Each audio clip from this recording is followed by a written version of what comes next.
gentlemen, to the first annual, the Big Thaw, the inaugural golf tournament located in Myrtle Beach. We are here live tonight with the commissioner for our first annual selection show with many surprises, twists, and turns. We're very excited. We have a long program for everybody here tonight. For our viewers at home, buckle up, get ready, because this is going to be a lot of fun, Sam. I'm very excited, Matt.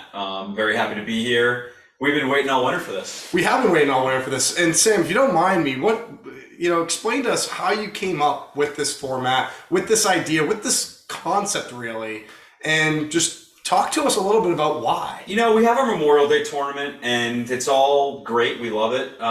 It's a great format. It's a great team format. We love team formats. Love team formats. But we also love the ability to compete against a lot of different people. So with this format, we get a little bit of both. We get team aspect, and we also get a full field type feel to it. So it's kind of best of both worlds. And now let me ask you this. Is there any part of you that thought this might be a nice feeder program to really strengthen what some have come to know and love, which is that Memorial Day Ryder Cup tournament, which was your first real tournament as a commissioner? Was there any thought that maybe this was going to really give the bug to some newcomers, maybe some people who were never really involved in that one before, and now they're going to get quite excited? It's definitely introducing some new names into the fray. And as one of the captains of the Memorial Day tournament, Go Aztecs, we're going to be looking towards this as a segue to Memorial Day and to that Ryder Cup. And looking at this, I know Captain Garbosic will be doing the same thing. He'll be looking at the players in this field and looking towards these players as some of the people who he will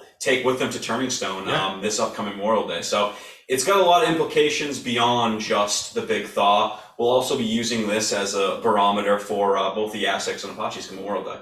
Yeah, it's great fun for those that are unfamiliar or have never played in the Ryder Cup.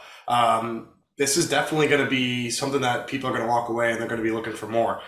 Plenty more to come tonight. I mean, we have a jam-packed schedule. We're getting through quite a few things. Very excited. First things first, we really just have to explain kind of the format of tonight. So what our program has in store for the listeners back at home. We are going to go through a field of 20 players. There are people from scratch plus handicap players all the way down to double digits, some getting potentially 2 shots a hole. And it's quite a jam-packed field. There's great personalities. We've got a whole list of folks. And how this has been structured is we're going to tier different tiers. And there's 20 players, and there will be 4 tierings. The players will be ranked. There will be a selection committee involved. We will go through that and rank the players 1 through 20. And after that, ordering is done. We will discuss kind of the official rankings 1 through 20, and then there will be a draft. So the format of this tournament, Sam, could you explain the format for folks back home of how this tournament's going to be unfolded? So before we talk about how the teams will be structured. Sure. So it's going to be 2-man best ball, 4-round aggregate play. And the way the rounds are going to progress is day 1 on Saturday will be 36 holes. Sunday will be 18 holes, and then the finale on Monday will be another 18 holes. So 4-round aggregate, ball in the hole, big boy golf. There's nowhere to hide in this format, and I'm very excited. And we're going to see our top players play with some of the bottom of the barrel type players, and the middle guys play together. So there's going to be a nice mix of quality of play out in Myrtle Beach. And I'm really excited to see how the teams shake out here. Yeah, so Sam, if I understand you correctly, the top tier team, 1 through 5, because there's 4 tiers, 5 players in each single tier. The top 5 players will play with the bottom 5 players in some combination. The next top 5 players, so 6 through 10, will play with the next. So it's almost like an A and a D and a B and a C format.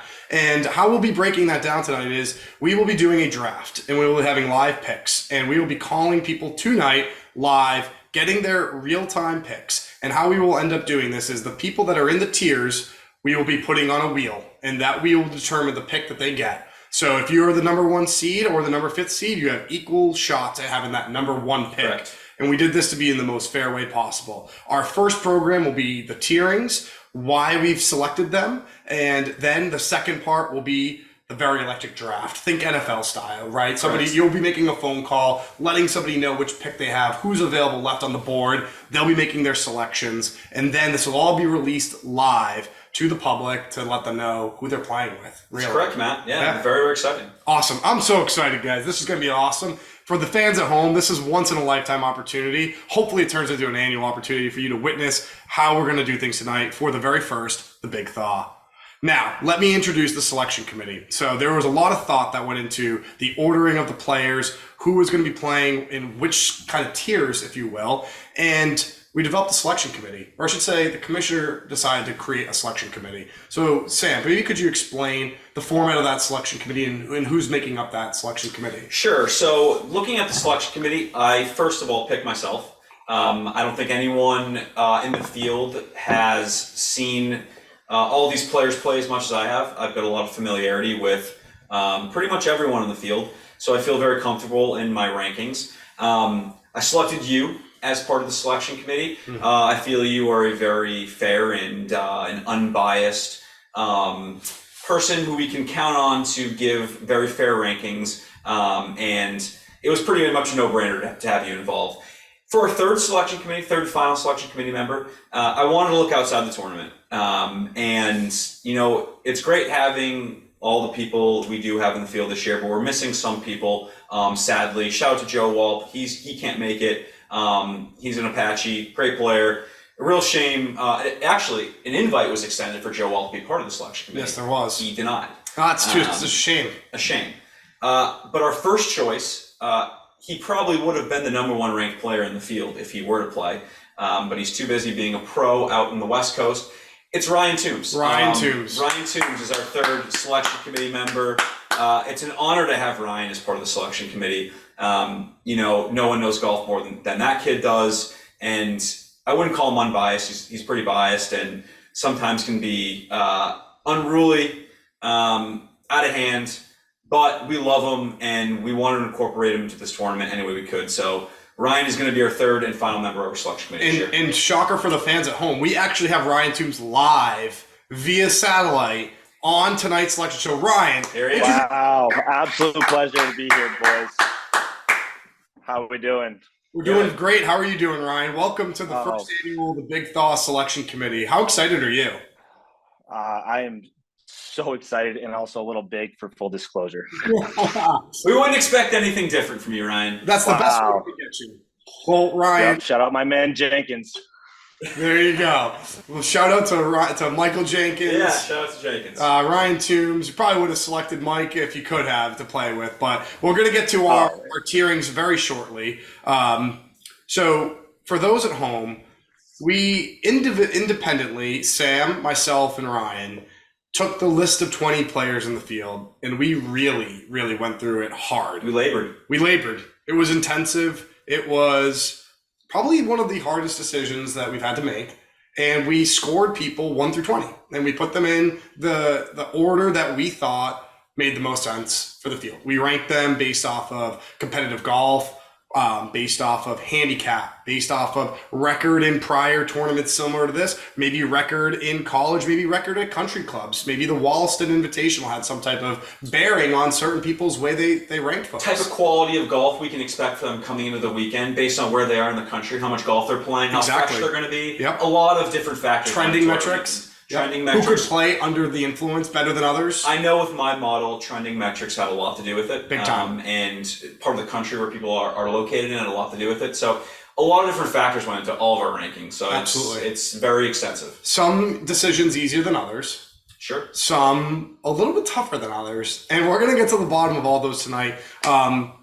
Without further ado, maybe we just dive right into how we're thinking about the rankings. I think it's time. So, I think so. Ryan, people are hungry right now. They're hungry. They're hungry. We've teased them long enough. We've kind of long enough to get to where we are right now. We sure did. There's really nothing left to say. We're a couple weeks away from the tournament. People are anxious. They're antsy. You've been getting inbound messages all night long asking, hey, when am I going to get a When's phone the call? When's the call coming? Am I going to get a phone Yeah. call? They might not even be tier 1 or tier 2. As a reminder, the top 10 players will make up tier 1 and tier 2. Each of them will be put on a wheel in different rankings. They will get it spun on the wheel. Tier 1 will all have the top 5 picks. Tier 2 will have the next 5 picks. They will be making their selections into tier 3 and tier 4. The tier 3 and tier 4, sadly, are going to be a bunch of people that actually don't even know who they're playing with for a few days. Nothing that happens tonight has any consequences for those guys. They may as well have no idea this is even going on. No clue. They in all intents and purposes, they probably don't. Say. They might not. They might not. Well, without further ado, let's get into the picks. So pick number 1. And by the way, the order that we'll be going in tonight will be Sam, and then Ryan, and then I will round out the selection. But number 1, Sam, before we click Matt, I do want to point out that the final tiering is based off a algorithm of our 3 rankings all put together. That's correct. So we will take all 3 scores, we will average them up together, and that'll be the final official listing. So you will wait till the very final to see how this all shakes out. Sam, would you like to kick us off with who your very first pick is? So it's tough for me to not put Mr. Captain Garbosic from the Apache side as my number 1 overall pick. Newly engaged. Congratulations, Garbo. I think we're all happy to see that. It's about time. Morgs. Zach is a great player in his own right. The move out to LA is going to give him an opportunity and chance to practice and get ready for this. I know he had Circle on his calendar. So between those factors, and then you factor in, he plays well in these kind of secondary type tournaments. If it was a state amateur event, I probably wouldn't have him ranked this high. But because it's kind of an unsanctioned type event, pressure's off a little bit. Drinks are going to be flowing. I know he plays well, a little buzzed. I have Zach as my number 1 player in the field. It's an interesting pick. It's a safe pick, right? Tier 1. Everyone usually come to their mind. It's Ryan Toombs. Obviously, he's not in the field. You end up going to Zach Garbosic, right? So it's a very safe pick. It's probably an ego stroking type of pick. Yeah. It's those who have come to know these tournaments. They come to expect that. It was a little bit of a cop out. It's a little bit of a cop out. Not my first pick, to be quite honest. We'll get into my commentary, but Ryan, yeah, I mean, your first pick. Give us your and why. Let me dive into this. So I picked Connor McGovern. Okay? Connor McGovern. The reason is, Good that's my pick. I think Connor has a lot of potential. Honestly, his swing is really good. He has a really good understanding of the short game, and he's been trending upwards since he left Daytona Beach since back in what was that, 2015? Connor's trending are very high. High. Probably the high. Yeah, and some of the highest trending metrics of anyone in the field. I can say that. And I've seen him roll the rock pretty well, and if that putter starts to get a little hot, he's a problem. He can be a problem. When that putter, I played with him final day pairing of the Ryder Cup. I mean, I think he won 6 and 5. I forget who he even played. That's how mesmerizing it was. Didn't matter. He didn't even remember he played with me. That's how locked in he was. You're right. When he gets that rock rolling, doesn't even matter. He might as well not even have a teammate. Whoever he gets partnered with this weekend probably will feel like they're not even a teammate if he's playing the way he can play. But you also have to watch out for something because about a month ago when we were in Naples, he didn't putt great. So that's trending the opposite way. So we'll just wait and see. And something else I'd say about Connor, he does like to get in the zone. If he gets paired with someone that he might not be good buddies with, watch out. It might be an uncomfortable cart. Yeah, no, it could be uncomfortable. Could be uncomfortable. For my first pick, I put Ryan Brown. I put Ryan Brown at the top of the charts. It's a great pick. Simple. He's, I understand the Garbo. I understand the McGoverns of the world. There's a new sheriff in town. I think, this isn't your older brother's tournament anymore. And Ryan Brown, he might be the most locked and loaded player in the tournament. Doesn't have a fiance, not recently engaged. He's been tearing up South Boston. He has been in Florida for a couple of weeks. He just came back from Pebble Beach. He's been playing a lot of golf. And he might be the most locked and loaded player in the field. Let's not forget, by the way, he took down Zach Garbasek in the final round, head to head of the Ryder Cup. Wow. And Yeah. you know what? Yeah. As far as I'm concerned, So did I, for the record. there's a changing of the guard here. I get it, Garbo, but you know when pressure's on and when you want to win a stroke play tournament, give me Ryan Brown every day of the week over Zach Garbasek. That's my take. Look, Matt, it's hard to argue that, and it's hard to argue that Ryan Brown's the future. He's the future. He's the future of this group of golfers, and any ranking that has Ryan number one, you can't really argue too hard against. He's a great player in his own right. Last thing I'll say, he has zero distractions coming into this tournament. He's not recently engaged. He's been laboring over how he's going to do it, having the ring ready, making sure that it goes right. He has been somebody who's been eating right. He's been working out. He's got his mind right. He's been reading books. He's fit. He has right nobody tying him down. He has absolute 0.0 distractions coming into this weekend. And that's not a lot of thing you can say for folks on this field. That is not a lot you can say. Hey, his trending metrics are also through the roof. Through the roof, absolutely. And he's extremely anxious to hit his new golf clubs too. That he just got getting fit new for clubs by a professional fitter. Ryan, that's actually a great point, and that is the exact reason that Ryan Brown is not my number one pick. I think there's too many question marks. Wow. Coming into a tournament with a new set of clubs, and not just irons. We're talking a new driver as well. I love Ryan Brown. That's my Mass 4-ball partner. I love him to death. He's a great player. I think there's too many question marks around his new clubs. See, like, I also disagree because I don't think like that the clubs are going to change his skill level that much. Like, it's just a golf club. Like, he can still hit it. Like, he can still hit the ball. Like, if anything, he's going to hit it better. If anything, he's going to hit it better. It's the Aztec, not the Tomahawk. Moving on to the second seed. All right, Sam. You put out Ryan Brown, Toombs, Garbo, and I got Bushman. So a little bit of a first and second flip-flopping around here of some of these big names. Yeah, look, I just said how I feel about Ryan Brown. These my 1 and 2 interchangeable. Both players are fantastic. My U.S. 4-ball partner Zach, my Mass 4-ball partner Ryan. Who's got better than I do? I'm lucky to have those two guys as partners. Great players, interchangeable. 1 or 2 could go both ways. Great players. Yeah. I'm very comfortable with Ryan Brown as my number 2 player. Yeah, he's a great number 2 pick. Talk to us a little bit about Toombs, about why you put Garbo number 2. Well, so, you know, me and Garbo are kind of working together a little bit on the side, and he came out to Phoenix a little while ago. We were doing some swing stuff, you know. Like, is Garbo having a little bit of head troubles on the course? No, what do you mean? I got his swing dialed in, and I heard he recently a little bit scared coming. Can't be that dialed in if you didn't have a number 1. Flying out to Phoenix sounds like a panic move if he's trying to get ready for Myrtle Beach. He was out here on business. It seemed convenient, I guess. Yeah, it sounds right. Sounds like it was more pleasure.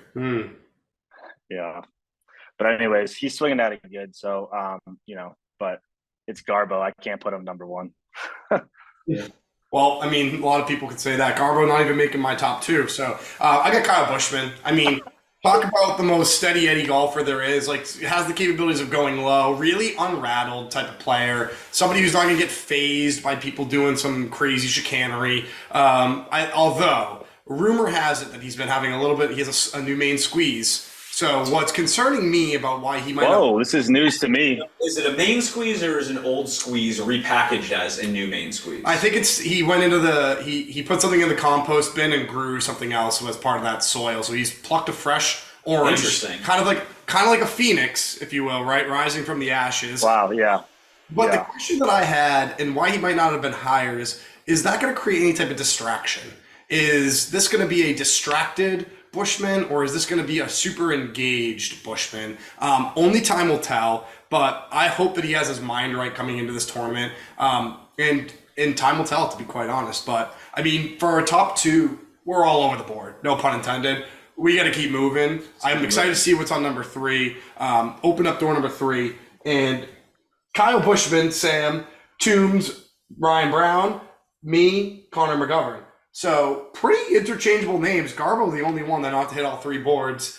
Sam, why don't you talk to us about why you put Bushman number 3? Maybe some of the reasons why I cited him. Look, I think Kyle Bushman's the most dangerous player in the field, plain and simple. I think if this kid can figure out a way to hit some solid wedge shots, he can make more birdies than anybody. He loves to drink on the golf course, and I think having that ability is a huge plus in a tournament like this. I think Kyle, anyone he gets paired with, I think they are going to be one of the top teams to deal with come President's Day weekend. I think Kyle's a great player, and as long as he's got those wedges dialed in, he's going to be tough to beat. Yeah, I couldn't agree more. I mean, I had him at number 2. You have him at number 3. Toombs, Brown being your number 3, behind McGovern, behind Garbo. Must be a bulletin board material for Brown. Talk to us about that. Yeah, you can think of it kind of as like a little motivation, maybe. Trying to like say like, hey, Brown, it's time you step up and show it. I saw him play, a month ago. He didn't play great, so I don't know. We'll just kind of see how it goes for Brown. Yeah, we will. I can guarantee you, if your goal is to light a little bit of a fire underneath him, mission accomplished tonight with that one. I got Connor Yeah. Big McGovern. I mean, this guy's got a chip on his shoulder. This guy's got a big mouth. Big chip on his shoulder. He, year after year, his game seems to be getting better. He's like aging like wine, right? Like he had that one year where he couldn't play in the Ryder Cup because of his ankle, but it just seems like he just compounds good golf and good golf and good golf. I have him at 3. I have him above Garbo. I have him above some of these other big names on the list. He just gets sharper and sharper, almost like Valyrian steel sharpening the Gryffindor sword, if you will. Like he's just constantly getting better. Pretty clear to me that he's a 3 seed. Yeah, and then for the 4th seed, we got Connor McGovern, Kyle Buschman, and Zach Garbosic finally cracking the top 4 for my list. Yeah, so Connor, I mean, what more is there to say that hasn't been said by you guys? He's a great player. I think the reason I have him 4 here, but below these other players, is I think Connor, he kind of goes with the way his putter goes. If he's, like Toom said earlier, if he's rolling the rock, he's tough to beat. But is he going to roll the rock? It's going to be a few courses he's unfamiliar with, maybe some green complexes he hasn't seen. Yep. Going into a course that you've never seen before, putting's always kind of the last thing to come. And we're not playing any of these courses multiple times. So I do think his putting's going to be a little of a question mark. And for him to really catapult himself above everybody else, he's going to need to putt very well. He still could do that. I just think it's a little bit of a question mark. It's going to be a question mark for a lot of people. I agree. Toombs, Bushman. I mean, Sam and Toombs have basically the virtual top 4 side by side almost. A couple interchanges here and there. Talk to us about why you put Bushman number 4. I mean, I did that because I know that Brown and Garbo have been playing golf all winter. So I don't know like how much Kyle's been playing or how much he played, over the summer or whatever. So I just put Bushman as a question mark too, just like because I don't know where he's at. Yeah, totally. Hey, I mean, it's kind of how I feel about Garbo, right? Like for me, guys, like Garbo was in both of your top 2s. Listen, I love the guy. Good kid, really, really good guy. Like, I just don't see it. I think the game's kind of passing by a little bit. Wow. Last Ryder Cup, I mean, he lost to me opening round. People don't forget. Lost to Toombs. Yeah. Brown. He just recently got engaged. Long time coming. I gotta think his mind is now turning to wedding planning, and it's going to be a distraction. Love Morgs, but engaged Morgs, we don't have any data points on Garbo playing golf with an engaged Morgs, trying to plan a wedding that I'm sure she's been dying for a ring for. Like, it's been how long? A decade? So more than that, Matt, more than that. I just got to think that, like, I don't know. I just feel like his life is shifting away from the game. I think in recent tournaments, he hasn't excelled or performed to the capabilities that we know him to be. And for me, that's why I put him at 4. I mean, pretty interchangeable, but, to the same points, like all these other guys are playing a little bit more. They're a little bit more hungry. It seems like he's kind of passing into his next stage of his golf chapter, which is, one of, like I'm enjoying my time, having some fun, but, the hunger that the Ryan Browns, the Kyle Buschmans, the Connor McGoverns have in the world just seems that flame is dwindling quite a bit in my eyes. Fair. Yeah. And now for the 5th pick, the final pick of the tier 1, quite a controversial pick here. John Roberts, and I have Sam Russell. Sam, co-host, commissioner, Nice of you, man. selection committee. I have you in the top five. Heartbreaking for me for J Robs. J Robs near and dear to my heart. There's a razor thin margin between the two, but guys, you have the same pick. J Robs, talk to me about that final pick in tier one. Yeah, I mean, J Robs is also one of those guys who's been playing golf all winter, out in Texas. So, he has a huge advantage over that. And, if J Robs is playing well, J Robs is playing well. If he's playing bad, he's playing bad. I mean, and I've seen him get hot. We had that partnership out at Turning Stone together, and we, won on the 12th hole or whatever it was, and had the best day ever. And, he has that potential. He has that ability. I think he should definitely be top five. Yeah, I think if you look towards these prior events that we've hosted at Turning Stone, John Roberts is the most successful player out of anyone who's headed to Myrtle Beach this year. Yeah, right. Numbers don't lie. The numbers don't lie. The math is the math. J Robs has been phenomenal. He's kind of revamped his game. He's found the slot. He's no longer flat J Robs. He's there. He's in the slot. Yeah, he is. Well, here's what I'll also say about J Robs. He's a plus 2.7 handicap. Yeah. Out in Texas. Wow. Playing every day. Wow. He is a member of a private club. That's a member at a private club. Look, must be nice. I'm very confident in my own game. And I personally think 1 through 6 of these players are fairly interchangeable. I think anybody could be anybody on any given day. But when you consider John is living in Texas now, playing every day, and I live in Boston and hit on a crappy simulator once a week, I think you got to put J Robs out of me. Yeah, I mean, this is the beauty of the selection committee. We can all have differing lists and differing opinions. And, I looked at my model a little bit differently. And, I look at, the Sam Russell of the world, and 4 days with the same guys, a lot of time to be spending together. And, love J Robs. I think he's going to excel well. I think he's a competitive guy. You give me, you versus J Robs any day of the week. Like, there's something about your competitive edge in a tournament like this that just unlocks another gear. Understand that there's opportunities to play all year long with that being down in Texas. J Rob's phenomenal player, not taking anything away from him. There's just another gear, if you will, that you tend to turn on in these types of events. Especially as a commissioner, you tend to want to win these events that you're putting on. Just it's part of your nature. It's, I think, a human nature. And I just don't think you can discount that willingness and that desire and that hunger for victory. So yeah, I had you at 5. Thanks, to round out the tier 1 group. Love J Robs. Him and I took down Walp in alternate shot last year. Never forget. Walp and Sully. Probably a reason why neither of those guys are coming to Myrtle Beach. Yeah, weird. It's almost as if that was kind of orchestrated. But I love J Robs. It breaks my heart. It breaks my heart that he's not tier 1. Like I said, I've already kind of hinted that he's my number 6 guy in a minute. It was a razor thin margin, and J Robs are out there.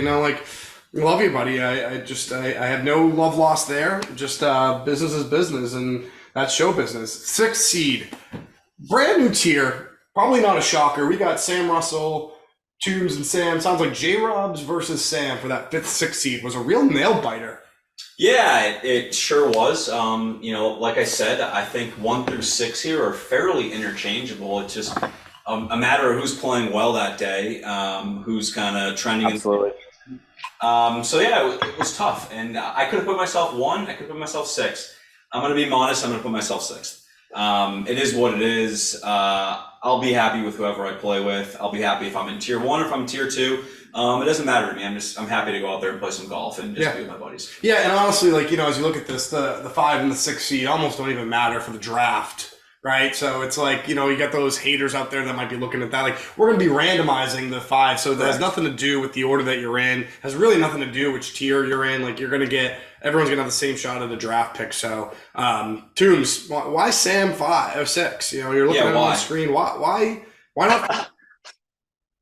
I mean, it's obvious why. I mean, Sam goes to a different dimension, right? When he's playing tournament golf, he's everyone's hit here, and Sam's just mentally here. Even if his game's not there, he finds a way. that's something that not a lot of people can do.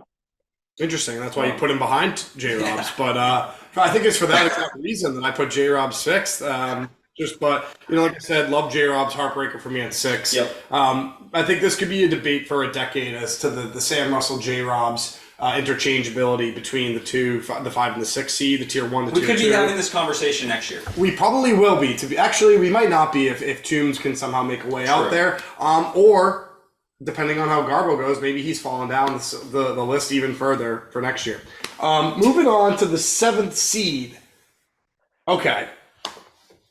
Looks like Sam and I are fairly tight. We got Jake Ratty, Toombs with one of his fellow potheads, pillow hands, Brendan Allen, and myself with Jake Ratty. Sam, why don't you talk about Ratty? Look, Jake Ratty, great player, dangerous. Sneaks under the radar. He does. And whoever gets paired with Jake, they're going to be a very dangerous team. They're going to be tough to beat.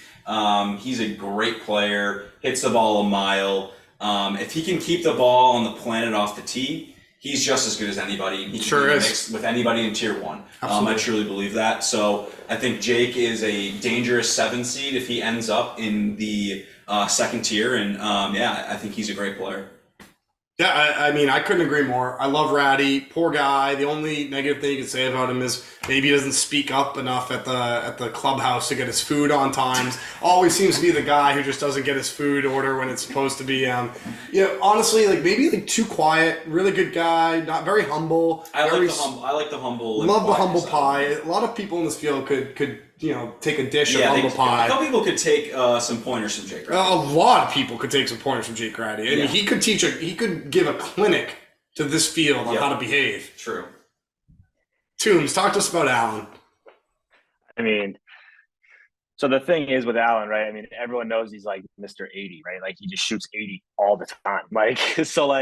I know what I'm getting with Allen. Like you're gonna get some good golf.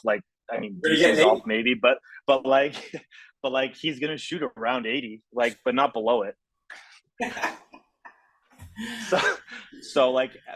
But I played with Ratty multiple times where he's hitting the ball in every direction possible, and he shoots maybe an 87 or something. So you don't know where you're getting with that.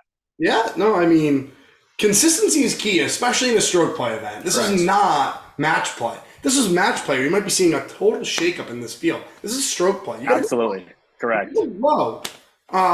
Moving on. Who we got? 8 seed. Wow, Sam pillow hands, and I mean, wow, Toombs, Ratty, and then I got B-Row. Wow. Yeah. So here's what I'll say about Brendan Allen. Here's why I think he could be very dangerous. When we look at handicaps and set handicaps, it wouldn't shock me if he's been fluffing his handicap for the past couple months. We go into his gin, and he's like a 6 handicap. So I think he's just got those tricks up his sleeve. He's a wily vet. He's going to do whatever it takes to get in your head. He's going to park his car in front of you when you're trying to get to the next tee. He's going to walk off the green. He's going to sneeze in your backswing. He's going to be in your head first tee until he shakes your hand on the 18th green. He's just a competitor. I almost wish that me and Allen were in separate tiers because I would love to play with him. Yeah. He's kind of cut from the same cloth with me in some ways. Other ways he's certainly not. But I think he's dangerous and he's wily and he's chock full of surprises. So I think he's a very dangerous 8 seed. Allen, he's a wily vet. I mean, his looks are deceiving. He can go low. He can hit some crazy shots. He needs a partner, in my opinion. He does. Who's steady Eddie. He needs a Joseph Perrin, a Michael Jenkins. Yeah. He needs somebody who's steady Eddie that he can just make sure, if he's hitting the big number, they're going to come up and make par. He can't be partnered with anyone else other than that. Toombs, Ratty, talk to us about that. I mean, you guys are just talking about, how great Jake is. I mean, Jake's a great kid. I mean, he can definitely play golf, but the thing I was saying before was the consistency thing, so that was the biggest thing for me. So that's why I, threw him at number 9. I'd argue he's a great man, not a great kid. But I totally agree with you. I got B-Row. B-Row is 8, right? He's steady Eddie, in my opinion. B-Row, maybe not the guy who's going to go out and fire 69, 68, but he's also the same guy who's not going to go out and fire an 82 or an 86, right? Like he's going to live somewhere between 73 and 79. Yep. And he's going to play pretty consistent golf. He's great as a playing partner. He's going to make the other person, even if they haven't played together, feel at home. He's going to do just an absolute fantastic job of really making sure everyone in his group is playing consistent and good golf. And he's not gonna, if he can make some putts, maybe that 73 turns into a 72. But he just needs to go out and play his game. And I think like a multiple-time Willow Bend Club champion has it in him in this tournament to really put something out there. Moving on, the 9 seed. You guys, you and Toombs are absolutely locked and loaded with this one. You both have Rowe. I had him right above and tier in the 8th seed. You got both in the 9 seed. Sam, Toombs, talk to us about B-Row, 9 seed. Yeah, so with B-Row, I feel like, everyone's always talking about what a great kid he is, great playing partner, all true. I think his golf game flies under the radar. I think the kid's a great Not player. my radar. Yeah, correct. But I think that, he's a really good player. He's a great ball striker. I think he's very consistent. He's a little similar to Connor McGovern in a sense where his game kind of goes with his putting. If he's putting well, he can play with anybody. He's an inconsistent putter. He struggled with his stroke over the years. He may have dialed it in a bit, but it's still the biggest question mark in his game. But like I said, if he can find his stroke on President's Day weekend, he'll be right there as one of the best players in the field. Toombs, care to Yeah, call? I mean, I couldn't agree more. I couldn't agree more. The thing with Rowe is like, I actually have not played a lot of golf with Rowe, so I don't really know what his game is like. But I remember his swing from college, and I remember he has a really good golf swing. And if he puts the pieces together, it's just like the same thing with the putting. I mean, that's everybody, right? I mean, if the putter's hot, they're playing well, right? So, I mean, hopefully he can get his putter going. But I think he's a really good ball striker and good driver of the ball, and he'll be pretty consistent. Absolutely. I mean, and then I got Parker.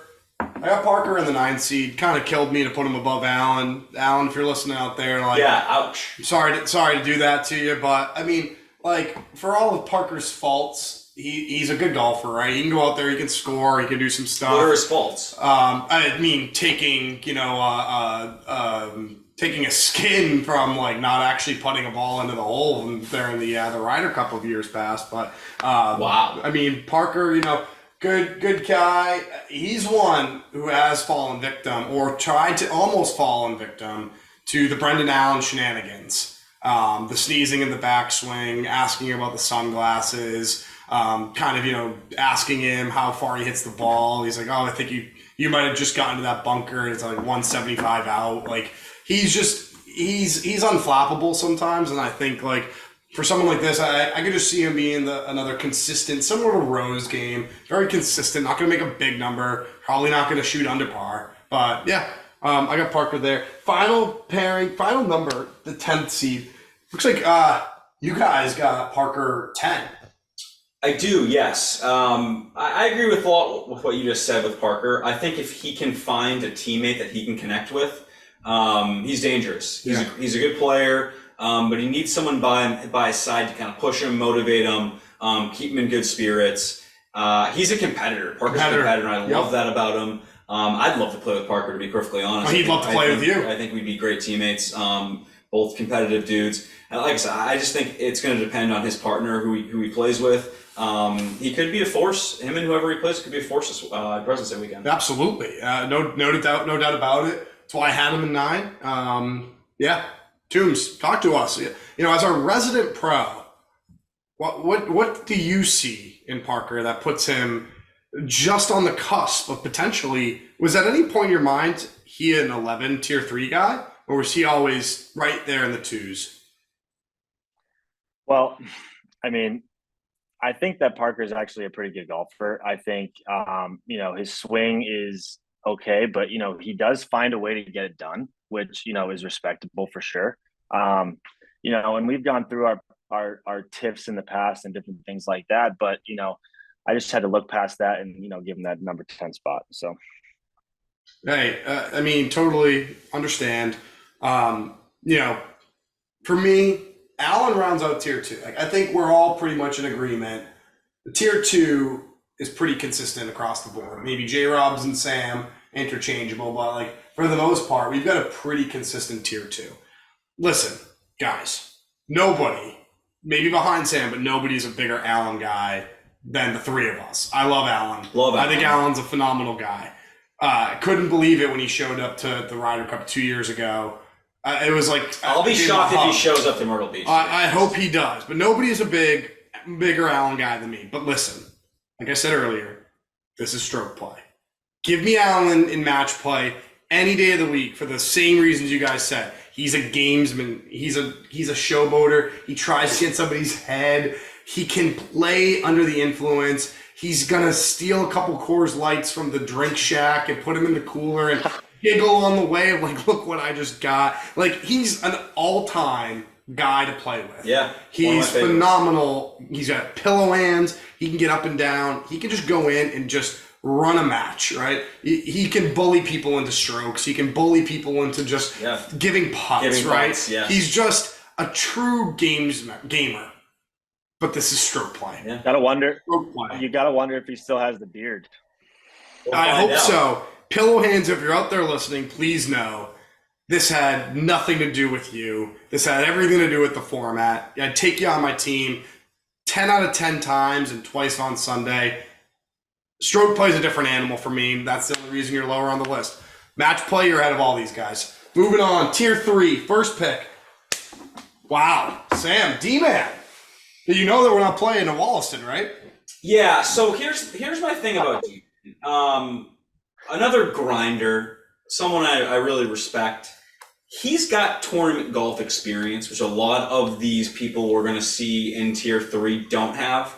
I think that's going to come in handy. He's played tournaments where ball's got to be in the hole. Some of these other guys we're gonna see probably have never like made a 2-foot putt in their lives. Yeah. So I think the fact that he's got some tournament golf experience is a very, very valuable factor to have in this tier 3 group. So I love him at the 11 spot. If I do end up in tier 2, this is a guy that I'm certainly looking at as someone I'd love to play with. Yeah.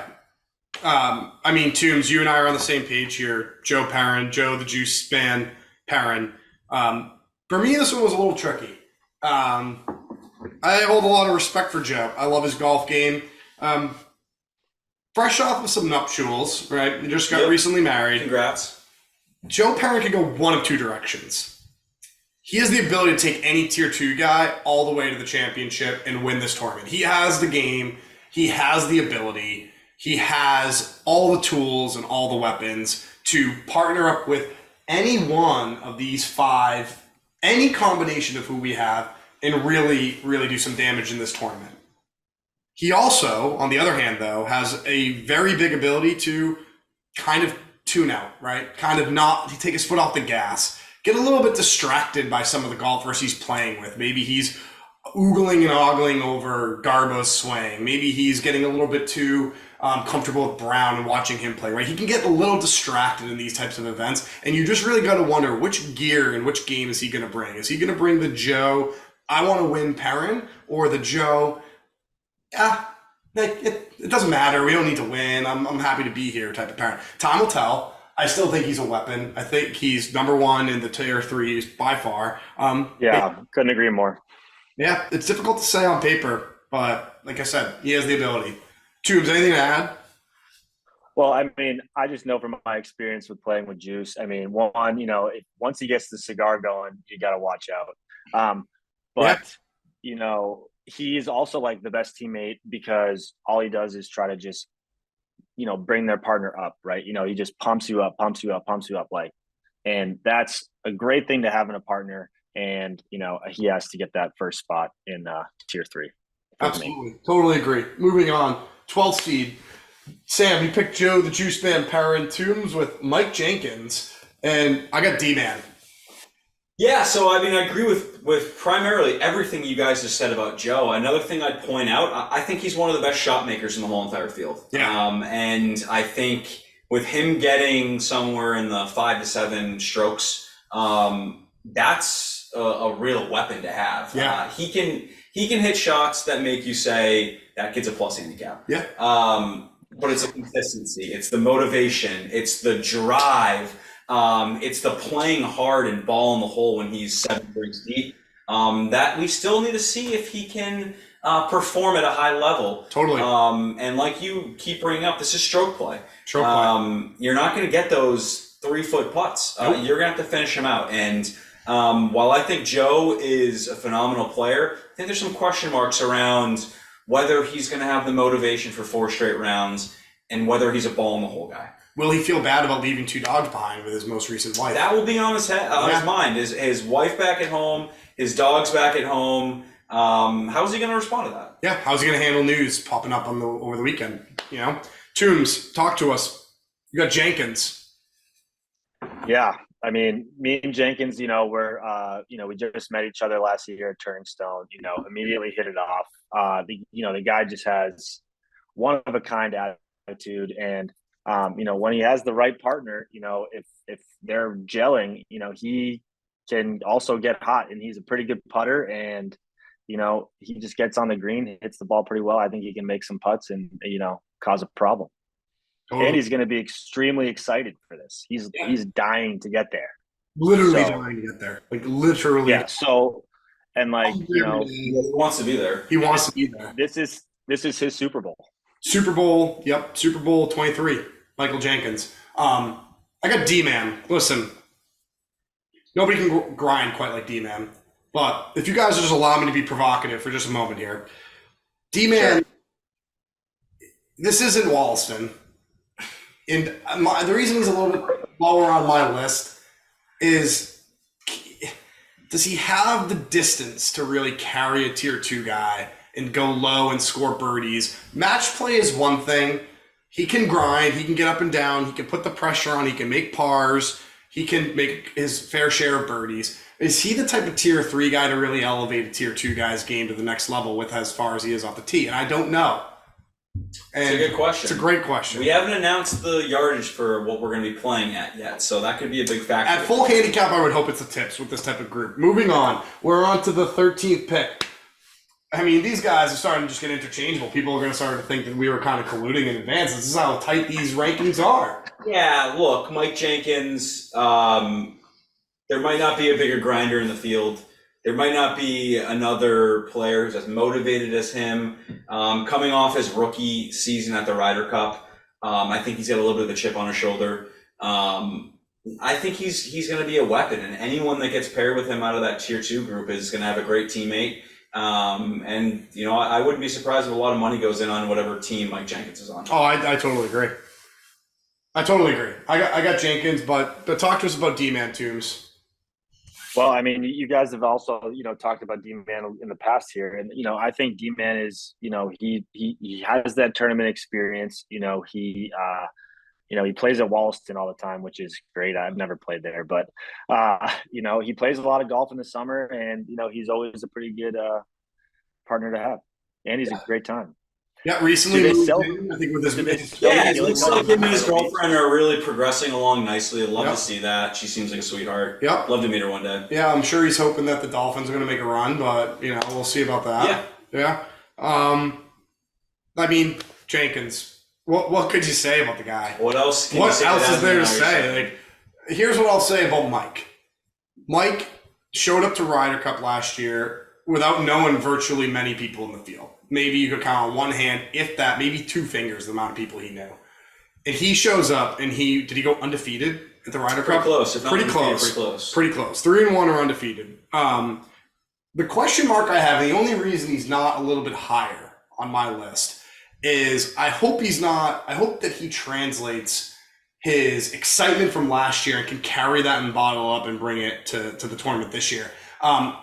Mike coming in, you can come into a brand new field and you can go south really quickly, or you can turn up your game and prove a point. And I really hope that what we saw at the Ryder Cup can be replicated. And that's the Mike Jenkins that we have come to know and expect in a tournament like this, and not the I need to prove something Mike Jenkins. And now that I know these guys a little bit more and I've played a whole weekend of golf with them, like I really hope that that's the type of Mike Jenkins we see. And listen, the last thing I'll say is this. Mike Jenkins is a weapon. Hard stop. Moving on. 14th pick. Wow, this is now really interesting. This is where the tier 3 to tier 4 stuff really starts to deviate here. For the most part, we've been all pretty consistent in the tierings, bar a couple the Sam and J Robs. We've been pretty comfortable with the tier 2s, barring a couple placements. Tier 3, we've been pretty consistent on who the top 3 guys we think are. We got D-Man, Juice Man, Jenkins, right? So we got the 3 guys. And now 14 is kind of the magic number of where we're starting to go a little sour. Sam, talk to us about Matt Hart. Yeah, look, this is the point of my rankings where I come to the people I don't know. I don't know who this kid is. No idea. Never met him in my life. Never heard of him until a couple months ago. I did my due diligence, though. I did my research, and I heard he's a fairly good player. I heard that he can maybe shoot 75. He can shoot 95. Yep. I think that's a dangerous player in formats like this. You show me a 7-8 handicap that can make 2-3 birdies during a round, and that's a kid that I'd want to play with. Yeah. So I think this 14 lower end tier 3 spot is pretty right for Matt Hart, whoever that is. Yeah, I think one of the more head scratching ones so far is Max on the 14 seed. Tier 3 guy, really jumping pretty far up from the Ryder Cup, where you'd probably maybe slot him in the Ryder Cup selections. Toombs, talk to us a little bit about Max here. Well, I chose Max. I've been paired with Max at Turning Stone many times. I think last year I played 3 rounds with him, and he did witness me break the course record, but that's a different story. But anyways, I've seen Max shoot really good scores, and I've seen it like he's been getting 8 shots or something, and is like 3 over through 9 holes, and you're just getting crushed. And I think he has that potential, and that's why he's high on my list. Yeah. I mean, it's an interesting selection. Arguably, could be a really good pairing with somebody in the tier 2 with the handicap, bet full handicap. Could be getting some net eagles out there. Yeah. Very capable of going low. That's for sure. I got Craigs. Listen, I played with Craigs twice at Turning Stone. He shot like 75 both times as like a 7 or 8 handicap. And he's just somebody, I think he shot like a net 29 on the back one year that I played. Just like absolutely went unconscious.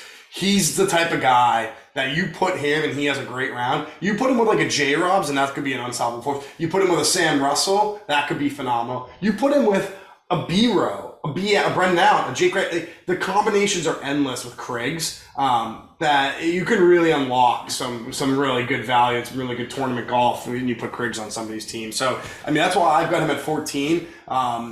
I think like Jenkins has another gear. I think D-Man has another gear. And I think Joe Perrin has another gear to put him ahead of Craigs. But I don't think you can sleep on Craigs. To round out the final slot of tier 3, I mean, you guys seem to have agreed. It was a great segue. Didn't even know it. Craigs both there, and I got Matt Hart. So, guys, talk to us about Craigs. I think Craigs is one of these kids that sneaky plays a lot of golf. Yes.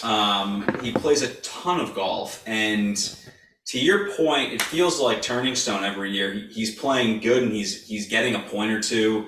Every time. He's really never coming out of that weekend empty-handed. He's got the tournament experience, and he's been part of that Memorial Day Ryder Cup group for a while now. Big time. Now I think he is a very solid back end tier 3 player. I think in another year he could be front end tier 3, especially with him getting shots. So I think he's in the right spot, but he's dangerous down there. Totally. Toombs, talk about Craigs.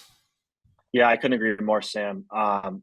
Craigs is always playing golf with Bushman, it seems like, and they spent some time in Florida, over COVID and stuff, so he's really pushing on his game.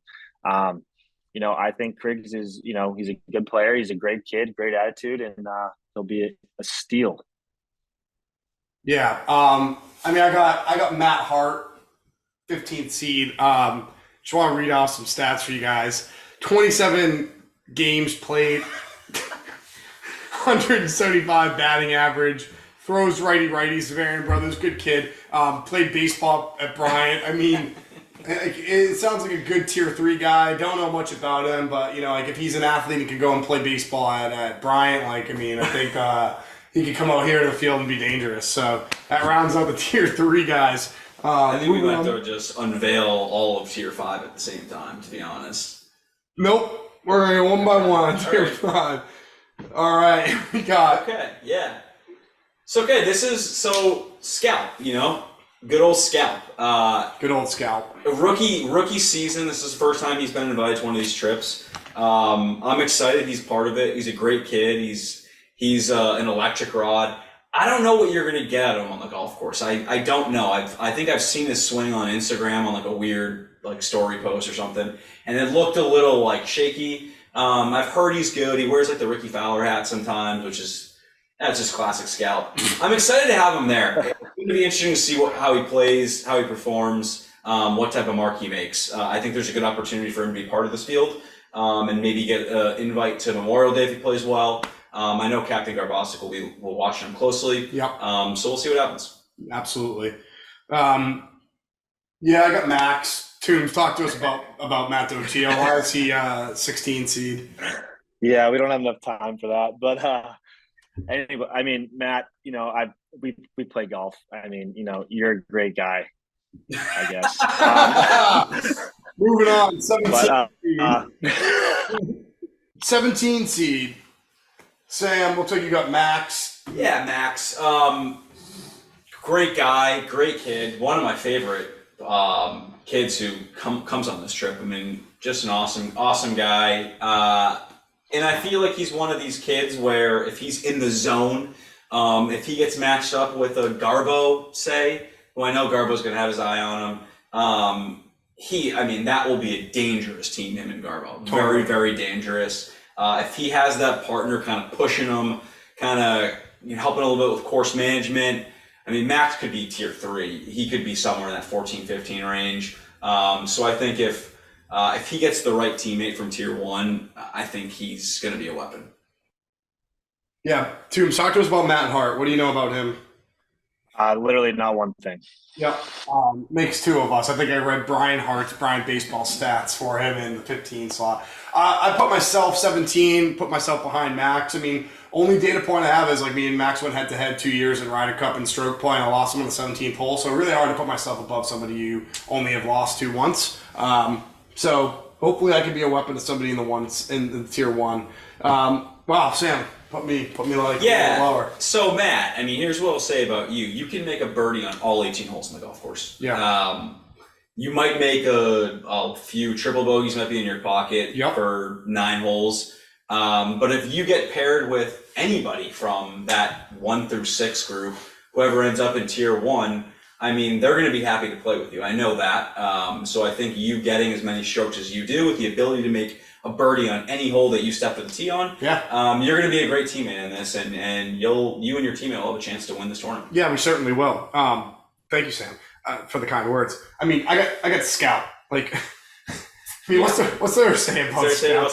If in the summers the guy's on like the most random golf courses under the sun, and when he's on the golf courses, he's in the handicap stats, right? Here's the thing about Scalp as well. He does spend a lot of time in the handicap stall at stats. But here's what I'll say about Scalp. Whenever I see him post a video or something of him golfing on a course, he seems more focused on eating the hot dog and posting a picture of his White Claw than him actually making a good score, making a good swing on the golf course. The Glizzy 3000 is I'm a little sick of those posts. Yeah. Here's what I'll say about Scalp. When you come to these types of tournaments, you have to be able to play under the influence, and there's nobody who can do more under the influence than John Scaparis, right? Yeah. It's just clear. You know what's going to be really interesting? If Garbo has his selection between Max and Scalp, he's going to pick Max. We're going to learn a lot about Garbo's relationship with John Scaparis. I think I know enough that he's going to pick Max. Yeah, that's all I'll say. Yeah, okay. That's all I'll say. Moving on to the 19th seed. I don't know. You know what? We might as well just put 19 and 20 up because I think they're the exact same for all. I do know Jordan. What I'll say about Jordan, he's a really nice kid. He's a great kid. I like Jordan a lot. I'm glad he's coming on the trip. I don't know anything about his golf game. Yeah, these are the 2 notes I had on Ryan McSwain and Jordan Levinson. I'll just read them word for word. What's there to say about Ryan McSwain with a last name like that? You'd expect him to be on the lacrosse field or sailing competitively. I guess it's why he's a tier 4 guy. Jordan Levinson Gould seemed like he dropped the Gould for the tournament name to get a better ranking. Didn't really pan out. Boom roasted. That's all I got for those two guys. Toombs, anything to add on those two? No, I'm just excited to see where everyone falls. Yeah. So, guys, let me just recap. We did a lot of work. Thanks for sticking with us. A lot of interesting information on all these guys. I think we really did a good job of lining the field up. You could argue there's probably maybe a handful of guys that are interchangeable between these rankings. But without further ado, we're gonna this is the unofficial rankings. It's almost 11 p.m. Yep. local time here. We haven't made Yep. Luckily, we're on Pacific time, so. Tier 1, this is the official ranking. We got Ryan Brown, top of the list. Zach Garbosic, then a 2 seed. Connor McGovern, the 3 seed. Kyle Bushman, the 4 seed. And John J. Roberts. This is your official Tier 1, the Ronald Reagan tier. Ronald Reagan tier, the gold star, the gold top standard of the class rankings. The average ranking for Ryan Brown, highest average ranking in the entire field of the 2.0, followed by Garbo with a 2.3, McGovern with 2.7. Kyle Bushman 3.0, razor thin margin separating those, and John Roberts with the average score of a 5.3. Great tier 1, world class. Sam, you just got edged out by your own, ranking, by Toombs' ranking, by the math. The math is the math. Math's the math. Moving into tier 2, the George W. Bush tier. We got Sam Russell with the average 5.7 score, hit the number right on the head. Jake Ratty with an average 7.3. B. Allen and B. Rose, super tight. 8.3, 8.7, and then Parker rounding out the field as a 9.7. The tier 3, the Donald J. Trump tier. Joe Perrin, nobody better to be leading the pack. Donald J. Trump tier. Yeah, that's symbolic. Symbolic. True-blooded American, hardcore, alt-right type of guy. Joe Pasievich. D-Man, probably the only guy in the field to hit his seed exactly on the number with a 12. Jenkins, splitting the difference with a 13. Kriggs, 14, and then Matt, what's there to say about him? Hart rounding out the DJT. And then you got the Joe Obama tier 4 guys, Max Hebert leading the pack on that, followed by myself, John Scaparis, him and I, razor thin, and then Ryan McSwain, Jordan Levinson Gould rounding out the 19th and the 20 seed. So these are your official rankings for the first inaugural, the Big Thaw. What a time to be alive. Yeah. Absolutely electric. Thank you all for watching. We're going to This concludes our program on the selection show. We're going to the draft now. We are now going to randomize tiers 1 and tiers 2, and that's going to decide how they pick their teammates. So that's absolutely the exciting part of the night. Yes, and I think we're going to go right in. Let's just go right into it. Why not? All right, here we go. We put everybody's names on a wheel. This is the tier 1 wheel. Reminder, whoever gets picked here, I will be making a phone call and they'll be choosing their teammate. Absolutely, and you're going to do that right when this happens. Right when this happens. Right when this happens. Live, here we go. We're going to spin the wheel. Toombs? I'm ready. Can't believe this. This is it. This is it. I've been waiting a long time. For the first pick in the inaugural draft, wow. Connor Big Brother, and he's got it. Oh, my word. Can you believe it? Okay. Holy cow. Connor McGovern with the 1 seed. Toombs, I can't believe what I'm watching right now. McGovern, of all people, to be getting this first seed. What do you have to say about this, Toombs? I mean, he was number 1 in mine, so just what happens, I guess. Nothing more fitting, huh? I mean, I think he's very honorable, very, very honorable. Very honorable. I can't even believe. I'm excited to see who his teammate's going to be. This is something else. I'm excited to see everybody's teammate. McGovern's one of those guys, it almost doesn't even matter who he's going to be picking. And as a reminder for those at home, if you don't answer the phone, you don't pick. You move on. We're going down to the next one. Wow. You get a phone call. Everyone was told to be standing by on their phones. We're a little bit late. Technical difficulties. Pretty high stakes. He's what? I said that's pretty high stakes stuff right there. Very high stakes stuff. I mean, you got. We're gonna find out. We're gonna find out what's important to a lot of people tonight. We truly are gonna find out what's important to a lot of people. I mean, I'm trying to. Who do you think he's gonna pick, Toombs? He's the pick of the litter. He's got Max Hebert. He's got Matt Dotiel. He's got John Scaparis. Who does he pick? Who does he go with? I have a feeling he's gonna pick you, Matt. I think I could see him picking Scalp or Max, to be honest, over me. Yeah. I think that this is a Connor McGovern. Like, he's gonna be picking somebody he can get along with for 4 days. He's gonna want somebody he can play. True. Um, it's gonna be That's super true. cool to see what he says. For those at home, this is the NFL style draft. Sam's in the other room on the phone, live, making these calls, making the selections, letting them know who's in the field. He'll be returning an envelope with the first pick. I'll be reading that live on screen for everybody. And the pick is in. The pick is Wow. in. The pick is in for the Here we go. first pick in the inaugural Big Thaw draft. This is exciting, Do we Sam. want to get back into the presenter mode here? No, we don't. Not yet. Not quite yet. For the very first pick in the inaugural, the Big Thaw draft. Sam, as commissioner, you've been waiting a long time This is exciting. for this to is come really, out. Really exciting. And the pick is in, and it is Matt O'Teal for the very Wow. first pick of the draft. Matt O'Teal paired up with Connor McGovern. A Unbelievable. little bit of maybe makeup for Maybe, Connor there. maybe Connor McGovern selects Matt O'Teal for the very first pick in the inaugural draft. Holy Good cow! team, good team. What a team! Good team. What a team! Good team. All right, we're gonna move right on. The second pick. Who's getting the second pick in the inaugural draft? Oh, Wow. Ryan Brown! My gosh! Holy cow! Oh my God, Toombs. I mean, he was a ranking of 2.0 on the dot, and he got the second pick. I mean, Toombs, Ryan Brown is making the second pick in this draft. What do you I think heard. he do right now? Well, he just got off that plane, so you got to wonder if he's still awake. I can hear through the words, and I can hear the phone ring. Oh, okay. Picked up with you. He's been on pins and needles. He wouldn't be able to sleep tonight without making his selection. He's been hawking that. Yeah. He's got his pick of Max. He's got his pick of Scalp. He's got his pick of Ryan McSwain, Jordan Levinson. Who do you think? Yeah. I can't imagine Brown picks somebody that he doesn't know, so No, I'm guessing he's gonna pick probably Max. I would say. He might pick Max. He very well may pick Max. I don't know that, but does he know Max well? Does he know him enough? I don't think. I mean, I think knowing him at all is better than not knowing him. That's a good Just never. play in the same. Yeah, I with mean, somebody else. Totally agree. yeah. So I'm going Max. I think that you might be right. I think it might be Max. What a crazy McGovern and Brown getting the top two picks.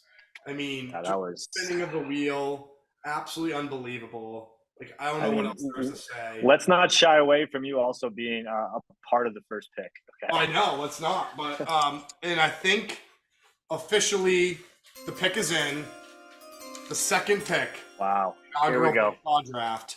The pick is in. He was on the clock for quite a bit of time. He had, he had thinking a in very there. difficult time with this pick. Very difficult time with this pick. The pick is in, and we have selected, my gosh, John Scaparis. Scout. John the Wow. Scout Man. Holy cow. Wow, they must have hung out at stats or Oh something. my God. I think that they did, and I bet you that had something to do with his selection. My lord, John Scout the Scaparis is I like in. that team. I really It's a like great that team a lot. I team. think they're going to get along very well. Two good kids, two fun kids. Let's move on. The third pick in the inaugural draft. Oh my gosh. Kyle Bushman. Kyle Bushman. Wow. Hopefully he's Here we go. still coherent. So hopefully he is. Hopefully he is still coherent. Bushman, great guy. Toombs, if you were Kyle Bushman, who would you pick? Who would be your selection if you were Kyle Bushman right now? Honestly, I'm not really sure what I would do. I would probably spin the wheel again. You would just put the names you got left on a wheel and just Yeah. spin it Yeah, around. and just yep. I mean, your choices are Jordan Levinson, Max Hebert, and Max. Oh, Max is still on the board. Max Okay, is still on yeah. the board. Okay, yeah. So fellow Apache, you got to imagine he's gonna go there, Oh, you would really, really hope that that's where this is about to go. Because if they don't, it could be really bad for team chemistry. Come, May. Huge implications if Yeah. this goes beyond the Apaches, to your point. Very excited. I'm on pins and needles right now. I think that the pick is officially in. Is the pick in? The pick's in. Pick is in. The pick is All right, in. here we go. For the third pick of the inaugural Big Thaw draft, I think Kyle Bushman. We were saying that he has to have selected a fellow Apache, otherwise Captain Garbosic is going to have a lot to deal with. And he does. Max Hebert, the third overall pick for Kyle Bushman. Absolutely unbelievable. Now, if you're Zach Garbosic, you're going to be picking over here. 2 picks left, and you don't know either of these people. Poor J-Rob, poor Garbo. I think Garbo knows both of these other kids. Garbo is the pick. Okay. The pick for J-Robs. Poor J-Robs. Tombs, what do you do? What do you do here? You got 2 people. You go back to the. I mean, you just pray to God. You just say a prayer, Matt. You say a prayer. You say a prayer. You absolutely say a prayer. I don't know what there is to say. It's a tough draw for these folks. We talk a lot about the tier 1 guys getting the picks, making from the tier 4s. The top 2 picks are everything. The fact that you had Max, by the way, in the tier 3, and for him to fall to the 3rd pick, what do you have to say about that, Tombs? Yeah, I mean, I was gonna say, that Bushman Max grouping right there they're gonna be a very, very strong team. I can guarantee it. Very strong team. No, to your point, it's not weak by any stretch of the imagination. They are going to be, they're going to be creeping up the leaderboard, come Monday. They certainly are. Sure. Pick is in my hand. Pick number 4. J-Rob, whoever is picked here, obviously J-Robs has the last person in tier 4. Sam, I think, is going to go and give the official call to John Roberts. Jordan Levinson is being paired up with Zach Garbosic. Absolute kind of a no-brainer move. Don't know anything about either of those guys, but that's just sometimes the way that these things go. Tombs, comment for me on these. These teams are pretty interesting.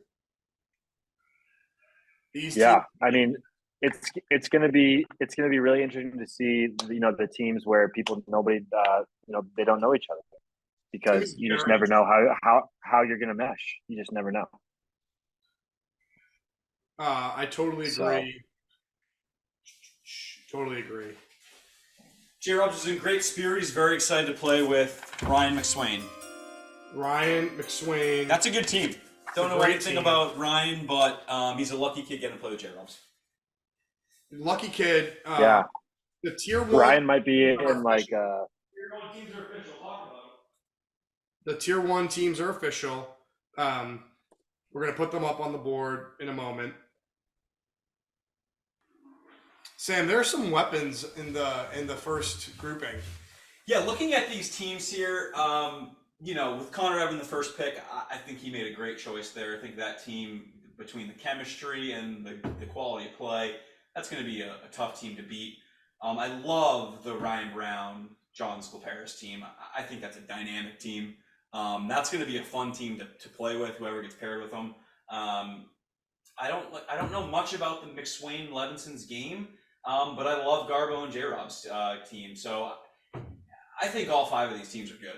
Yeah, we were saying, for where myself and Scalp fell, being kind of middle of the tier 4s, to go top 2 picks overall was quite interesting. It is. Especially when Tombs had Max in tier 3. It shows you that the players valued who they knew and chemistry, maybe over a lower handicap. Absolutely. Totally agree. Moving on, we got one more wheel to go, right? This could be an interesting wheel. I don't know how many of these kids are going to answer the phone. It's pretty late right now. We got Sam Russell, Brendan Allen, Brendan Rowe, D-Man, and Parker. And not D-Man. D-Man is not in tier 2. That's a mistake. Ratty. Sorry, we had a wheel malfunction. Ratty, Parker, B-Rowe, Brendan Allen, Sam Russell.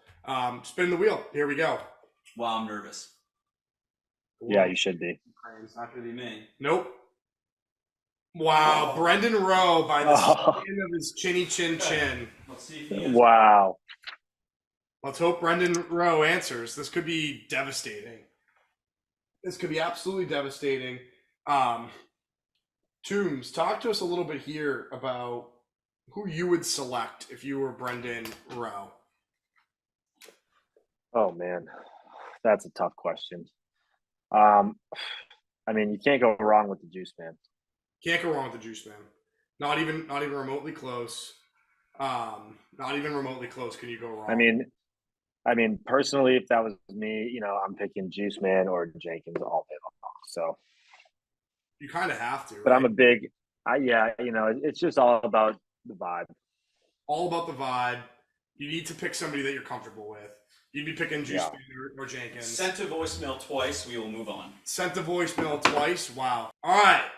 Next wheels up. After Brendan Rowe doesn't answer twice. Interesting. So what? Now we haven't run into this yet. So what happens? He now? drops to the bottom now. Bottom now. Okay. So if the next one doesn't, they go down below Brendan Rowe. Okay. Spinning the wheel.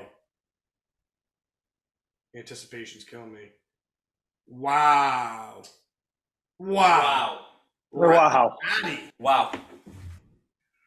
Oh my goodness. So Ratty really has the first pick, if you think about it. Yeah, he does. Allen could be jumping up somewhere. This is crazy, guys. Who do you think Ratty picks? He's got the world is his oyster right now, Toombs. I could see a nice, I could see a Ratty Jenkins pairing. I could see that too. Ratty Juice Man pairing. I could see. I also think Ratty might just throw us a curveball and just pick like D-Man. I can't see Ratty playing with Craig's Heart or D-Man, to be quite honest. And if he has Jenkins and Juice Man, I think he really got along well with Mike Jenkins at Turning Stone this year. I think the two of them mesh. Yeah. I think that they just are guys that like each other's company. And you know what might be a little undervalued here? I think Ratty and Jenkins might have a similar music taste. I think they do have a very similar music taste. A lot to be said about that in the cart. Yep. You're riding together for 4 days. You better like what they're playing. 4 days, you better like the person you're playing with. I think the pick is in. It sounds like he answered the call. He was picked up. Now, if Jake Ratty was ready for that Jake call. Ratty was ready for the 6th pick in this inaugural Big Thaw draft.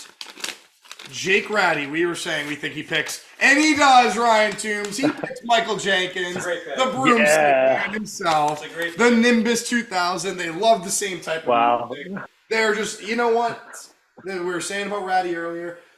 Mike Jenkins will make sure he gets that food. He'll make sure that he is a good partner to Jake Ratty. Those guys are going to mesh so well. I'm very jealous. Ratty might be Jake's dad by the end of the tournament. Yeah, it might be. Jenkins might be Ratty's dad by the end. Oh, yeah. That's what I meant to say. Yeah. All right. For the next pick, Sam Russell, Brendan Allen, and Parker. And it looks like it's going to land on Sam Russell. Wow. Okay. Wow. I think we know who's going to be picked here, Toombs.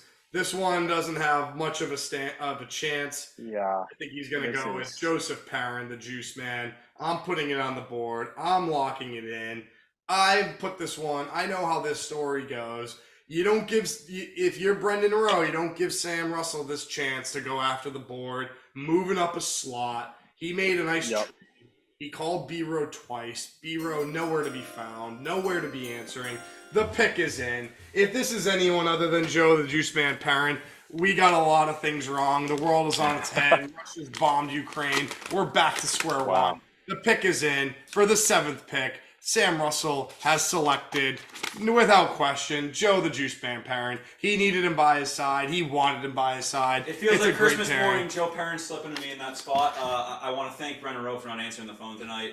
Wow, I'm very excited. Yeah, and I talked earlier about Joe needing some motivation. He found it. He found it. I'll be right by his side. We'll be pushing him. It'll be really hard. We'll get the stoves out. It's going to be sick. It's going to be really hard for you guys you're going to really have to have some work cut out for you with the new married man. 2 married men, yeah. It's going to be the married men, yeah. 2 merry men, yeah, if you will. Married men. All right, B. Allen and Parker, the next pick. This could be dangerous because if this goes to Parker, he's selecting D-man right off the bat. Is it going to get to him? Oh! Will Allen answer the phone? Will Allen pick up? And if he does, can he form a coherent thought? This is crazy. This is absolutely electric stuff. This is... Allen might think he's like talking to Domino's and just order a pizza. He might, and you know what? He might get what he wished. It could absolutely work out that way. This is something special. Yeah.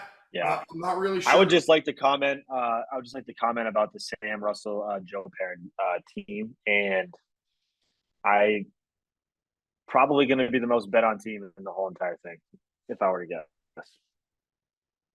Yeah, I think it might be that, and Ratty and Jake could be right up there. Yeah, I think everyone's going to want a piece of that. Sam Perrin right there. So I mean, I know I'm probably going to find a way to bet on it too myself personally. Yeah, but the problem is, out of state. If the handicappers do their job, then like that shouldn't have a lot of True. There's going to be a lot of money moving on that. Right now, if I was to handicap this, I would be putting the Sam Russell Joseph Perrin line at like minus 450. Yeah, that's true. Well, I'm assuming that Joe's going to be part of the handicapping. On the line. Oh my We goodness. have a plot twist. All right, go back and take the call. Plot twist here. Plot twist here. So long as Hold on. call Hold the phone. before the wheel spins again, you are able to kind of move up and you can reclaim it. You can reclaim it at any point in time. It's fair game for everybody. This is Tombs. Just when you thought things weren't going to get electric in the final 3 picks, they did. Oh, I mean, I knew things would get electric. It was about time. He let that first pick between Mike Jenkins, Joseph Perrin, D-Man, Craig, Matt, the Heartman Hart. He let that pick slip away, and he found a way to eke himself back in, salvage what was going on. He's going to make the select. The drama. The drama of the draft is unfolding as we speak. This is unbelievable. You trade one Brendan for another, and I didn't know we'd have this type of drama tonight. Unbelievable. Brendan Rowe, the opportunistic moment. The opportunistic moment swoops in, letting 2 picks go past him. Nonetheless, swoops in, makes a bold trade, comes back. Tombs. Before I open this envelope, who do you think he selects? He's got D-Man. He's got Craig's. I think he might go with Craig's. Let's see. I think he's going to select D-Man. He selects D-Man. Oh, man. my goodness. Oh, wow. He got his man. What a move. What a move by Brendan the B-Row B-Man. I mean, that right now, then as it stands, Allen, who was supposed to have that pick, got called twice, didn't get it, moves down. Now we see if Parker answers the phone. If Parker answers the phone, he has his choice. Yes, and if Parker doesn't answer the phone, it's a race to who calls you first. It'll be randomized. It will be randomized. It will be randomized, and we will spin for who's going to be whose partner. I love this. So I'm going to go and I'm going to call Parker. I know he's at a concert right now. We'll see if he answers. Let's see if he answers. Wow. That's heartbreaking for Parker, by the way, Tombs. Heartbreaking. Because he had D-Man lined up for what he was about to go and do. You know that. Yeah, you're right. Well, that just goes to show you, Matt, only a couple minutes can make the difference. You really got to be on your toes. This should be a priority for a lot of guys, and I'm not sure it is for most, but. Yeah. I mean, look at the effort that the 3 of us have put into tonight. Multiple hours at this. This is no small feat. I don't know what more there is to say, Tombs. It's tough, but that's just the way the cookie crumbles, I guess. It is the way the cookie crumbles. This needs to be a priority. He's got his selection between Criggs and Matt Hart. I don't know what's going to happen here. Tombs. I'm a little bit scared. I'm a little bit anxious. He's at a concert. He's got Matt Hart to select from. He's got Criggs to Sounds like Sam is yelling pretty hard. Criggs, I'm trying to drown out Sam so that the drama back home, people can't hear what he has to say.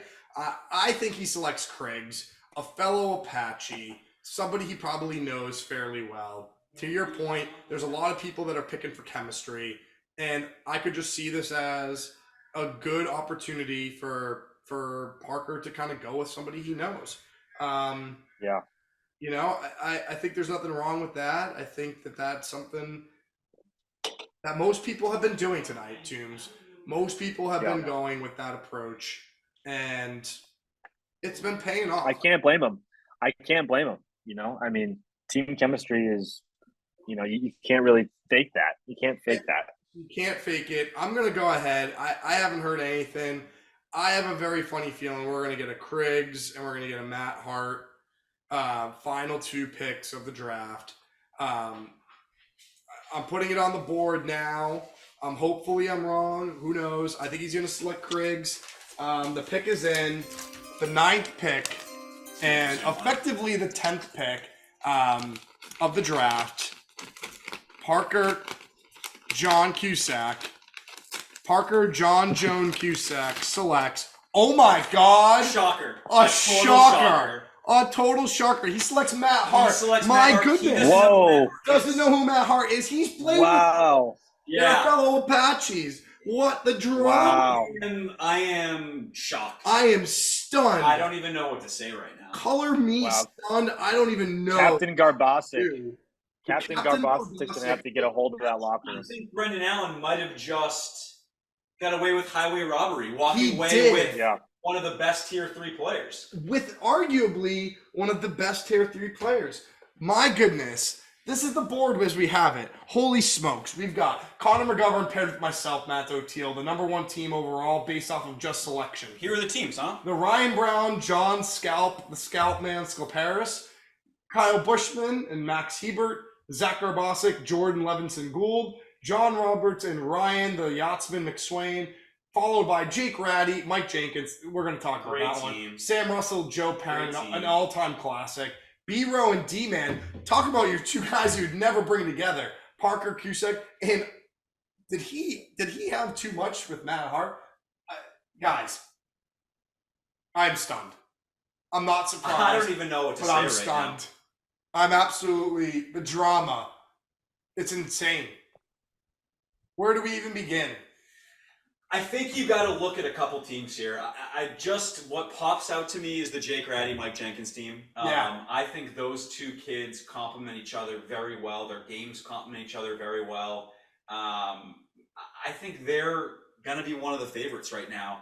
I think if you look in tier 1, I love the McGovern, Matt O'Teal team. I love the Ryan Brown Scalp team. I love the Kyle Bushman, Max Hebert team.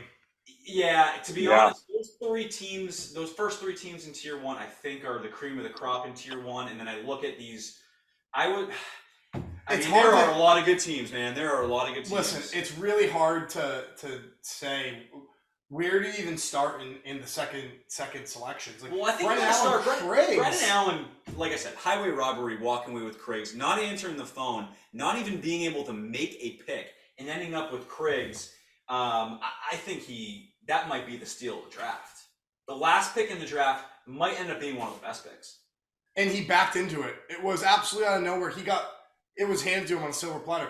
Parker John Joan Cusack knows Kriggs. Does he even know who Matt Hart is? I don't think he does. And I'll say that's going to be a big storyline as we go into this tournament, is Parker passing on Kriggs for someone I don't think he knows. Guys, so I'm stunned. I'm stunned. You know, I mean, are we sure Allen even has a phone? We're not at all. He didn't answer, that's for sure, and his voicemail went to something weird. So I'm not positive. I mean, there's so much to say, and not even enough time. We've been going at this for 2+ hours. I just want to say, love Ratty Jenkins, love Russell Perrin, love McGovern Doteal. I mean, allow me to be provocative, like the B-Row D-Man. It's another great team. I love that pick by Brendan Rowe. Talk about someone who 1 minute, it seems like everything's crumbling down. He doesn't answer his phone. It looks like he's going to get slotted all the way towards the bottom, maybe end up with a Matt Hart, who he definitely has no idea who he is. He somehow calls in at the buzzer, getting in right before a spinoff, and getting arguably one of the most dangerous players in Tier 3 and D-Man. They might not be the most, charismatic team together. You might not think of these two kids as this dynamic combo, but I think when you look at them on paper, that's a good team. That's a really good team. Let's play a little bit of what if here, Sam. Sam, what if B-Row makes that first call and takes Jenkins or Joe Perrin off the board, and then Jake Ratty picks Jenkins or Joe Perrin? Who do you pick if your pick is in B-Row's spot and B-Row answers that phone call and he takes the top two guys on this current list off the board? Who do you select from D-Man and Matt Martin Craigs? Let me just say this. I think if Brendan Rowe answers the call first time around, he's picking D-Man. Oh, I don't think so at all. I think there's a strong chance he picks Wow. him. I think he would pick Joe or D-Man. Now look, I would have been very happy to play with D-Man. Absolutely. I had him circled for a while now as someone I want to play with, someone who thrives in events like this, someone you want to drink with. I would love to play with D-Man. So if he was on the board when I was there, and Joe and Jenkins were off, it would have been D-Man for sure. Yeah. I'm very happy I got the opportunity to draft Joe. It's going to be a lot of fun, but I would think about taking D-Man in that situation as well. Yeah, absolutely. Guys, what's there to say? What a night! What a night! These are the teams. Should we wrap it up with maybe Ryan Toombs giving his overall predictions? Yeah. Me and Matt aren't going to make general predictions yet. We still have to actually bet the money. I'll make predictions. And we're actually in the field. Toombs, can you give us your prediction? Give us your top three. Who's going to win? Who's going to come in second? Who's going to finish third? Okay, and I also want to give a sleeper pick. Sure. But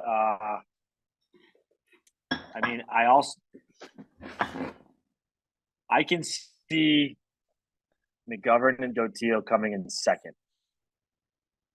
I have Sam, Russell, and Perrin for number one. Wow. And I'm gonna throw Bushman and Hebert at number three. Wow. And my sleeper is gonna be Allen and Craigs. Wow. So if we're going to give predictions, I'll give my top three in no particular order who I think is dangerous in this field. I love the McGovern-Dotiel team. I love the Brown-Scalparis team. And I love the Jenkins-Ratty team. I think those three kind of shoot out to me as three teams kind of towards the top of the leaderboard. Yeah. As a competitor in the field, those are three teams I'm afraid of a little bit, and I'm going to be kind of leaderboard watching, see what they're doing. I think they might be setting the pace. Those are three teams I think that are kind of standing out right now. Yeah, I mean, how could you? I mean, a couple of you had McGovern in the top two. If Dotiel can make a couple low numbers, and he has it in him over the course of 4 days, a couple birdies, a couple net eagles, perhaps, right? Like maybe he's just unconscious with the flat stick. It's a team that's very dangerous. I'll Especially, put it this way, Matt. McGovern could go -3 on his own. If Dotiel can go out and over 4 rounds make 8 net birdies, that team's going to win. I think that team wins. I think that team wins. I love I love the Russell Perrin combo. I think I said earlier Perrin can go one of two directions, and I think Russell keeps him honest and he keeps his head on straight and keeps his nose clean and out of trouble. Speaking of keeping their nose clean, I'm not so sure we can say the same about Brown-Scalparis, and that one has a question mark for me. We got to keep those kids out of the strip clubs. We got to keep them out of the handicap stalls. We certainly don't. Encourage it. Let them fall down the leaderboard. This is not a team event. This is not like the Ryder Cup. Let them go out. Let them do their thing. That is a team, to your point though, Sam, that they can get distracted quickly. They can lose their focus out there. I don't know anything about the 4 or 5 teams, and as I said, the 7 team, it's interesting. The 8 team is interesting. The 10 team is interesting. The 6 team is interesting. I think if you look from top to bottom on the tiers, I think tier 2 might have done better than tier 1 in terms of teammates. Absolutely. Top to bottom, these are 5 good teams down here. These are 5 really, really good teams. 4, I don't know anything about Matt Hart, but I know Parker's a competitor. Batted 195 at Bryant. Yeah, it's 4 really strong teams, and then Parker can kind of get Matt Hart going. That could be another good team. That's 5 teams out of tier 2 that are solid. I don't know what to say. I really and truly, I don't know what to say. Jordan Levinson Gould with Zach Garbosic. I don't know what to say about that. I am truly without words. John Roberts with Ryan McSwain. Don't know what to say. I can't even. Ryan McGruber. I can't even put that together. Listen, here's how I'll rank the teams as they in terms of potential. I know I'm biased. I think the number one team is the number one team for a reason. You had McGovern as number one, and somebody you can go low net.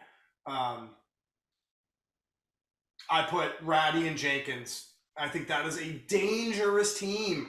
Jenkins is getting what, 8 shots, 9 shots? It's so dangerous. So dangerous. It's a weapon. That guy could go out there and shoot 73. You got Ratty who can go out there and shoot 73. Is Ratty getting a shot or two, perhaps? No, I don't think so. I think he's like a +2. Okay. You got Russell and Perrin. You got Brown and Scout, Bushman and Hebert, Candy Mansion. I don't know. Yeah. Folks, the picks are in, the board is set, the teams are gone. What a night. What a night. What a night. I mean, absolutely phenomenal. You know, as we recap, Sam, as the commissioner, did you ever envision that this type of drama tonight would unfold? I didn't. I thought it was going to be run of the mill. I thought it was just going to kind of be, check the box off, cross your T's, dot your I's. Yep. We didn't get that. We got drama. We got craziness. That was electric. Absolutely. I cannot wait for Myrtle Beach now. Yeah. Drama, electricity, anxiety. Yeah, sure. It's been emotional. It's been a night. It's been a night. There's been a lot of things that have unfolded. I need a shower, for sure. There's been a lot of moisture. Yeah. Yeah. Okay. Listen, as we look to Myrtle Beach, as we think about what's transpired here tonight, you can't help but think that this has just set a tone for the weekend. And that tone can be really described with maybe 2 words: high competition and a desire to perform, drama, and really great expectations. Great expectations for what's to come. Yep. And I might not be able to sleep a wink tonight. I might not be able to sleep Well, a wink Matt, I think there's a lot of people in this field that have a lot of things to prove. That's all I'll say. Yeah, a lot of things. Ain't that the truth?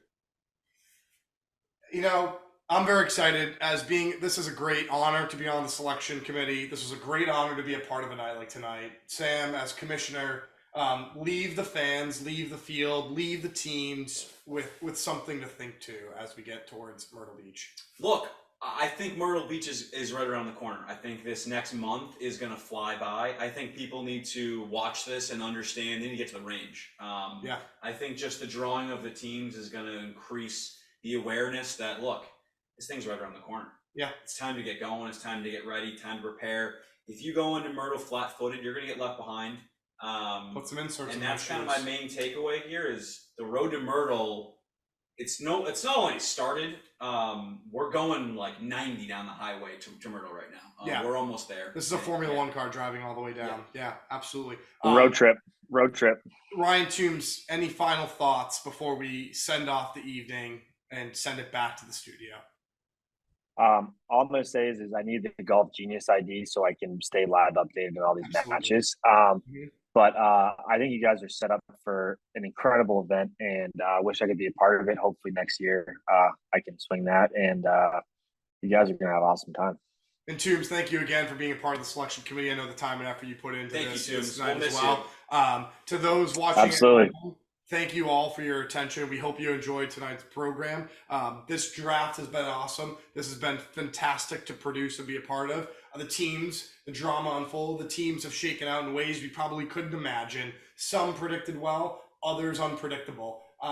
That's probably the best way to describe what is going to happen in Myrtle Beach. It's unpredictable. We'd love to predict it. It's not going to happen. This is going to be one of the best tournaments that we've ever seen, and I can't wait for it. Thank you to all of you back home for watching. Thank you to everyone tonight to make a part of this. Thank you to all those in the production studio.